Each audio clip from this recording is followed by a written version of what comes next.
Well, welcome, and this is Through It All, where we talk about real life issues, what people have gone through. Well, we all have gone through times, seasons that were good, that were bad, that were ugly. There are times we are laughing, there are times you're crying.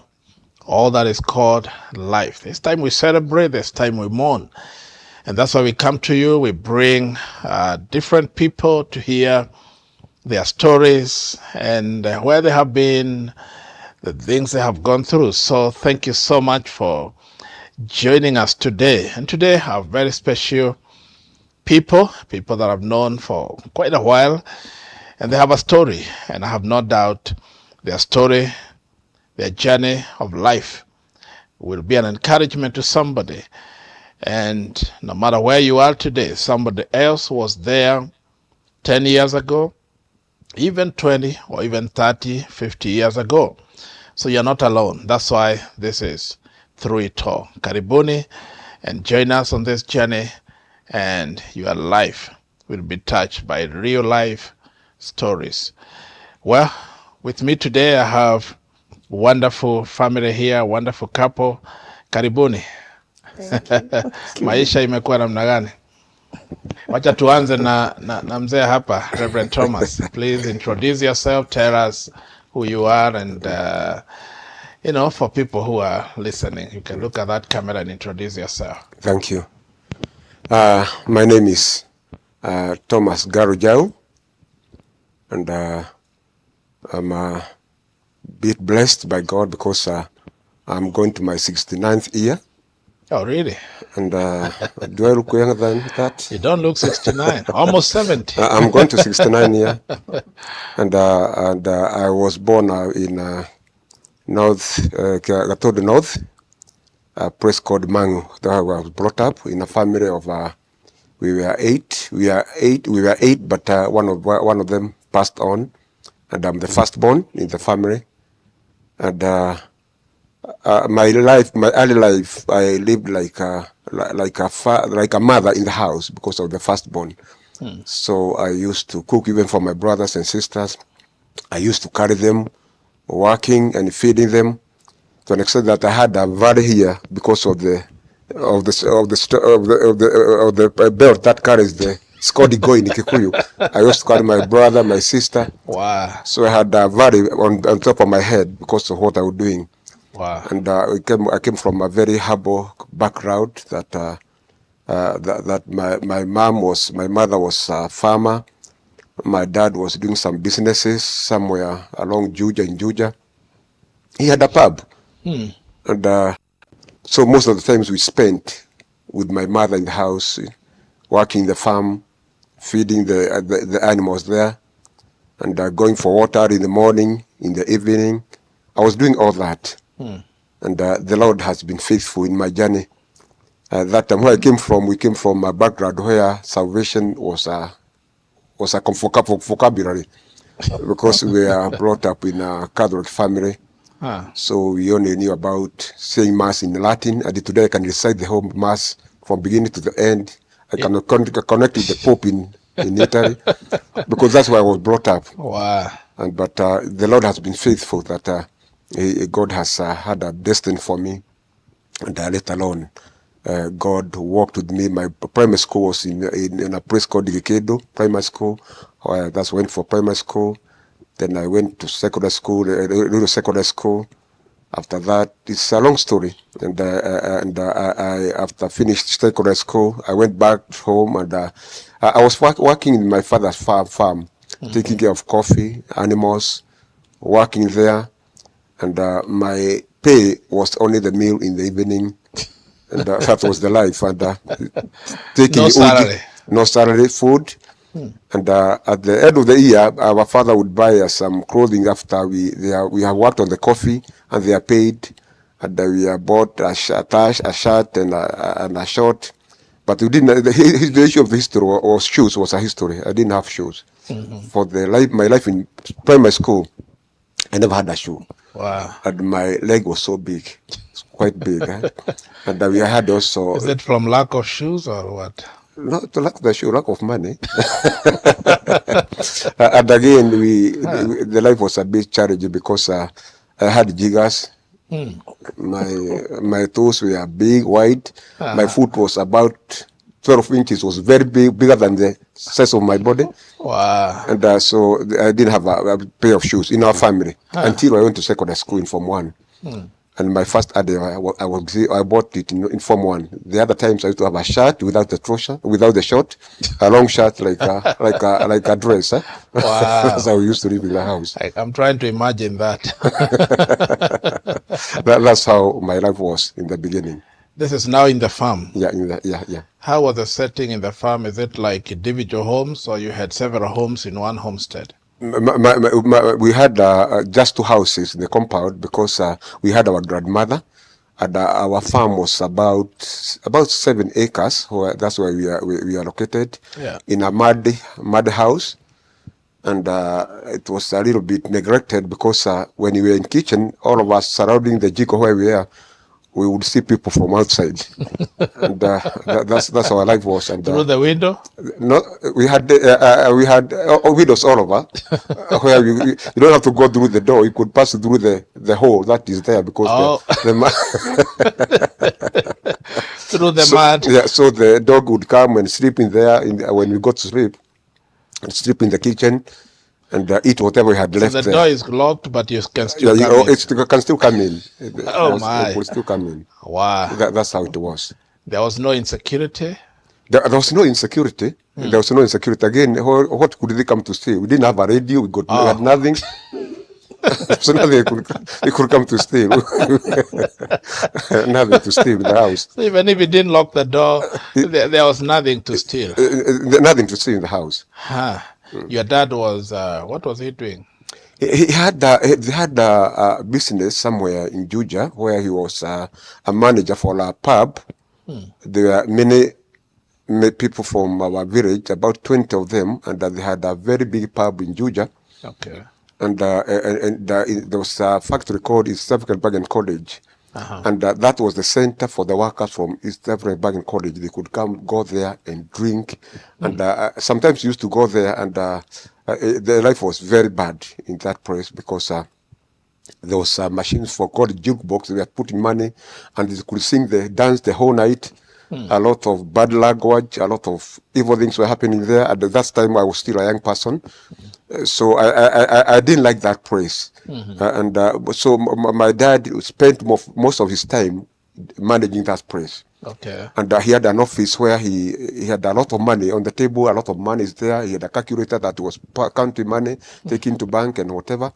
But back at home, the life was not very easy for us with our mother. Wow. It wasn't very good for us. Okay. So a lot of poverty growing up and many challenges. Yeah. Well, we'll hear more about that. Let's first hear from Mom here and Karibu. You've heard the story of Mr. Ngaro here. Yeah. Of growing up, poverty, cracks through the walls. Yeah. Jiggers. Did he tell you when you got married that that was what he was going through? Okay, first introduce yourself and then we'll come to that. Thank you, Bishop, for such an invitation for an open talk like this. Some of these things, we rarely speak them. Yeah. But when we get such opportunities, they become landmarks of faith to see through it all the faithfulness of God. I grew up also in Muranga, in Mudhithi, and I was born in a family of 9 children. 9, one mother. One mother and one father. Wow. And it's like our life was a bit different, although a humble life comparatively. When I met my husband, ours was not as low as theirs. I went to school just around home, a primary school around home. We also had coffee, so farming and doing work in the shamba was our routine, because the money from coffee is what would educate us, and it was also our food. Okay. And after primary school, I went to Kahuhia Girls, one of the best schools that were then. You are so privileged, yeah? I had passed well. Oh. And it's a missionary school. Yeah. My parents were very kind because from when you are born in our family, you were taken to church. Oh. They were both elders in a church. And so it was a culture in our family.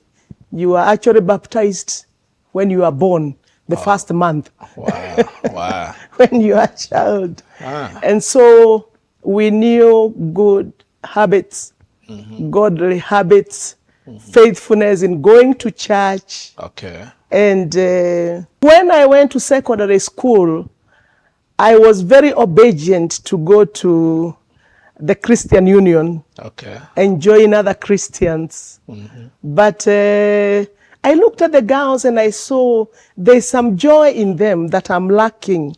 Okay. And I thought I'm too much a godly girl. And I hadn't heard about salvation You are missing out. all those years. So there were some speakers that used to come in our school Okay. and they preached the gospel. Oh. And that's when I realized I'm not born again. You have just been in church, but not born again. Not born again. Uh-huh. And I understood the difference of the joy they had. Yeah. Yeah. And I gave my life to Jesus Christ. Oh, that's in high school. In high school. Okay. And I had zeal for God all through as a young girl. Yeah. And when I went home, I used to be very aggressive because in the Christian Union, it's like, this is the way. There's fire. There is fire. And so after that now, during our school time, in secondary school, we could go up to Form 4, then proceed to Form 5. Yeah, in those days. Proceed to Form 6, Yeah. those days. And I started serving God and having zeal for God as early as that time. So are you the firstborn? I wasn't the firstborn. I'm the fifth born in our family, but the first girl. Oh. So I was sandwiched. All the others are boys older than you. Yeah, two girls came much, much later. Uh-huh. So I was in the middle of men. If you want stories of looking after sheep and all those climbing trees, With the boys. ask me. I knew all those. You followed the boys everywhere. You didn't fall from the tree?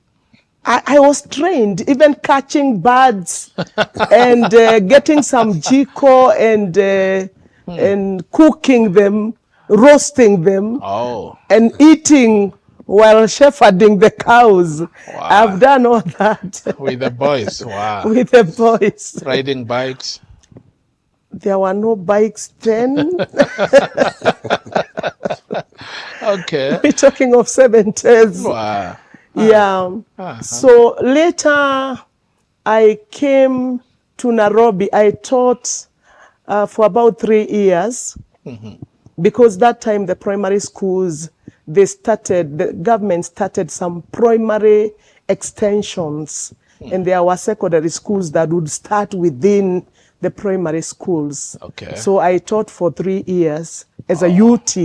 Okay. And then UT is an untrained teacher. Untrained teacher. Uh-huh. Then About how much were you earning when you were teaching as a UT? 3,000. 3,000, and that was a lot of money because I could buy food for my family, and I also started educating one of my brothers. With 3,000. With 3,000. And you're paying, are you staying home or you're paying rent? I was staying home. Okay. I was staying home because the primary extension is just where I went to primary school. Oh. What was your dad doing? Was he working? Or? My dad was working in the water supply in Nyeri. Oh, later in Muranga, okay. and then later retired from there. But your mom was at home. But my mom was at home. Okay, okay. So So you're now teaching there as a UT, then from there, where do you go? from there, I came to the university, Kenyatta University. Oh. It used to be a college then. Oh, And I think here I would counsel people to, especially young people, God can pick you up from where you are, because I came to work in the library. at I Kenyatta applied University. for a job in the library, and I wasn't trained. But during my secondary school, I used to be in charge, Okay. because the missionaries had built up a library that was equipped. Okay. So every class from my Form 1 to my A levels, I was in charge of the library Okay. for my class. So that was a training. That is the only qualification that made me qualify. Wow. Because now my teachers wrote a letter concerning that, and it was attached to my application. And then the university took me Wow. to start working in the library. Wow. And so my counsel here is, whatever you fight to do, wherever you are, do it with all your heart. It could be the opportunity. It could be the opportunity like it was that for will me. open doors for you. It opened a door So for you me. come to that. You say then it was not university. What was it? It was just a Kenyatta college. Oh, a okay. constitute college of Nairobi University. Oh, Actually, okay. it was only offering teachers education. Oh, so it was not that big then. It was very small. So you started working in the library, and you were not trained. How long did you work there? I worked there for many years. I worked there for many years because I was there in 1979. Wow. And I retired from there. Of course, I kept... That's a long time. You're talking of 79 just like it's the other day. I don't know where you were in 1979. Okay, we'll come back to 1979. Let's hear from Reverend Thomas here. Now you've grown up, no shoes, no shorts, long shirt. They used to call it mushati or something. The long shirts, and the story of jiggers and all that. I mean, that looks like you are doomed just to remain in the village and stay there. What happened later on, and how did you get out of that life? After staying for about 1 year after my O level, my dad came one day and told me that you, just like any other man, young boys, go to town and work. I was given 200 shillings. Like other men. Yeah, I was given 200 shillings, and I had only one shirt. Wow. I loved my shirt. Then there was One shirt. One shirt. One trouser, one shirt, one shoe. Wow. Without socks. Go to Nairobi. Go to Nairobi. So I went to Nairobi, and I was hosted by a friend whom we were in the same school, but ahead of me in secondary school. Had you come to Nairobi before then? I had traveled to Nairobi to see my uncle. Okay. But where I was to meet this man was Pagani, and Pagani is not inside town, so I was very sure that I wouldn't get lost. And there were no phones. You can't call. There are no phones. Yeah. The phones which were there, that you put some money in a coin box, in a call box, and then you go to somebody. But I had shared and asked my friend just to host me. So when I came to Nairobi, he hosted me in Pagani. So you met him in Pagani? Yeah. He was living in Pagani in a room, and immediately I came, my cousin gave me a job to do in Australia. Oh. And where that was in 1978. What kind of a job? They had a factory, and manufacturing factory, so I was trained to work in the laboratory. Okay. They were making some lab products, so I was working in the lab. And I was being given, I paid 600 shillings. Per month? Per month. Oh. After taxation, I was getting 560. And we were living in Pagani near Mlango Kubwa. Huh. I would walk from Pagani to almost the end of in Australia, about 80 kilometers, more than 80 kilometers. I would walk every morning Wow. to go and work there. You could afford a bus fare. I could not afford because 560 was a very little money. And you're paying rent, food. And the person that we are sharing the house with, he was paying that house for 400, so I was giving 200 for the house. So I'm left with 360. Wow. So I have to manage the 360 and we have to eat. Wow. So I used to trek for about 8 kilometers. And you have to buy clothes. Because you only came with one shirt. I came just with the one shirt. Uh-huh. I had to buy another trouser. Uh-huh. But for the shoe, I remained with for a long time because it was a heavy duty shoe. About reinforced how long? from the bottom, the sole was reinforced. About how long did you remain in the shoe? Close to 2 years because it was just it was branded my shoe because anywhere I would go and leave my shoe outside, somebody knew that girl is inside because That's the your shoe was shoe. known by people. Yeah, About 2 years. yeah. It was You one can't color, afford. a brown one, so I was not using a lot of polish. Eh? Wow. Do you have Do you have pictures of that shoe? Maybe next time I come, we can bring some. You need other to look. You need photographs, to yeah. look for those photos. Yeah. Wow. Ah. So I decided after I worked there for a short while. Then my uncle was working in a bank. Yeah. Was a bank manager, connected me to another company. So I left my cousin Yeah. and I joined to another company where I was taken as a clerk to work in a big organization. I was dealing with invoices and whatever.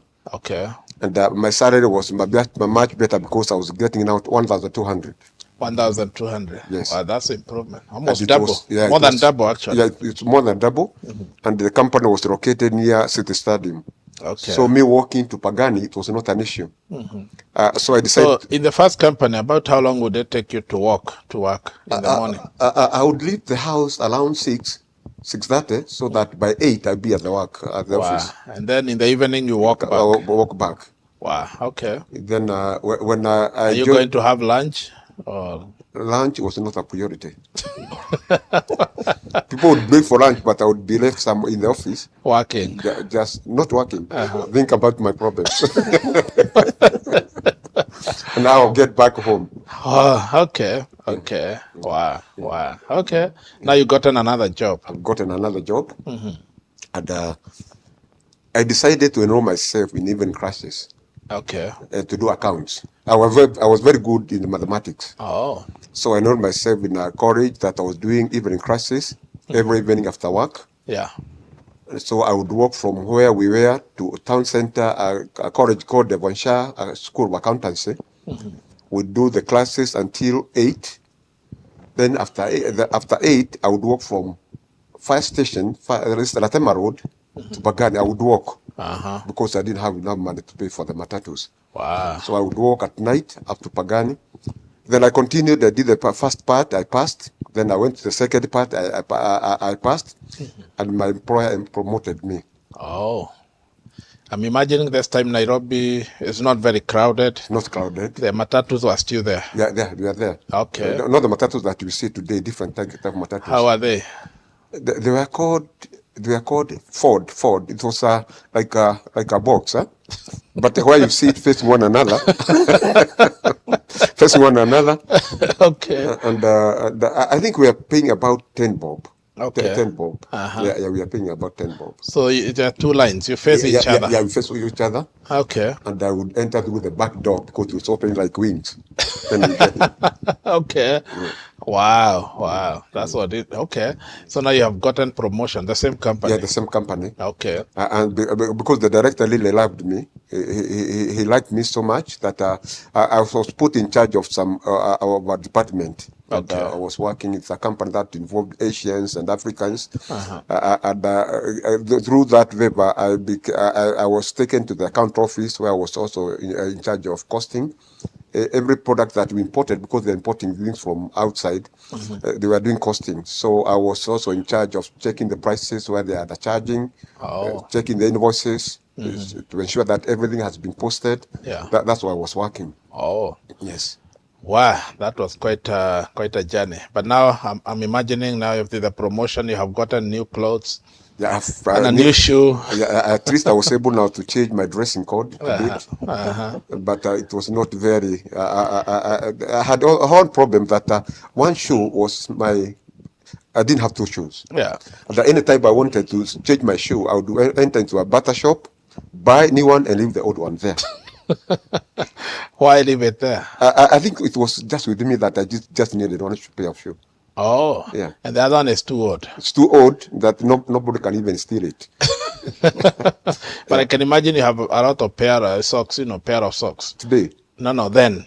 No, when you have one shoe, how many it's just one pair. And the front fingers are out and the nail. Okay. And so anytime that So you have one pair of shoes? No, one pair of shoes, socks. Now, I want to imagine you're wearing one pair of socks the whole week. Yes. When you remove the shoe, I cannot imagine the smell.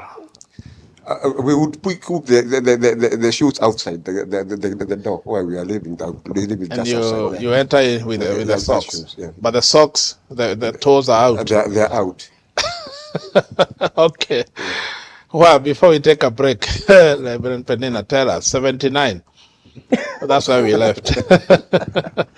Which may sound like for you it's the other day, but for some people watching it's a long time ago. Yeah. Does that make you feel old? I don't feel old.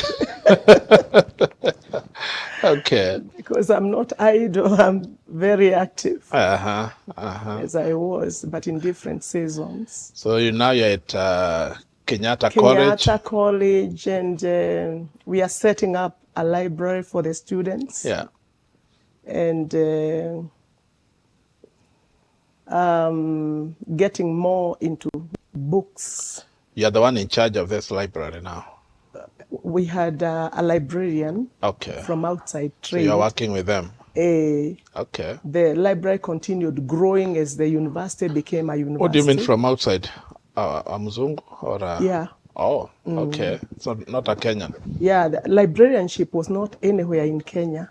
Oh. The studies came much later. Okay. So we even did the professional bit later.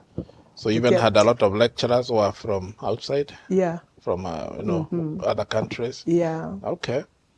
Even most of the books used to be imported. Okay. And you said you're earning about 3,000. About when were you promoted? Because you are doing much better than the 3,000 was when I be. Was teaching. Oh, teaching, yeah. Teaching the UT. So the library is a promotion here. The library is a promotion. Okay. The library is a promotion. I started with about 15,000. Oh. And we could get house allowance. Wow. Medical. You are rich. Yeah. Wow. For those years, getting 15,000. Yeah. And your husband here is getting 560. Well, when we come back, you'll tell us how did you end up together? Okay. Because now you're in Nairobi, of course you're at Kenyatta. By the way, when you're in Kenyatta, are you living outside or they had houses for you people inside? I first lived within the university. Okay. But later, actually I came out of the university when I met him. Oh. Well, okay, let's take a break. When I met him, we will hear how this man met this beautiful young girl coming from the village, working in Australia, walking, one pair of shoes, one pair of socks, and it's torn. Can't imagine. Yeah. But anyway, this is why we bring this through it all, because somebody else is there right now. And you know what? What you're going through, what other people have gone through the same or even more. So let's take a break for a minute. We'll come back and hear how these wonderful people met and what happened after that. Thank you. This is Through It All.